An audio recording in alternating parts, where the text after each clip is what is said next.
Queria perguntar. Só tá vendo. Eu achei que ela não tinha chegado, aí eu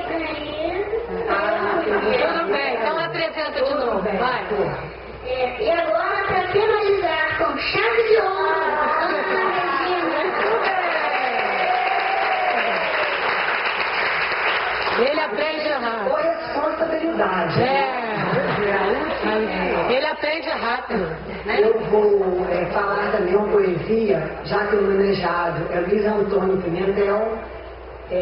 Teu beijo, beijei demais a tua boca rubra, beijei teus lábios vermelhos e doces como um caqui maduro, e depois, para que ninguém sentisse a suave essência denunciadora, passei para o lenço aquele pequenino mapa branco, as ilhotas vermelhas como pétalas de uma rosa rubra, ilhas que tomei de ti na guerra dos meus beijos, naquela batalha de perfume do Oriente travada na tua linda boca, na grande data em que eu te venci.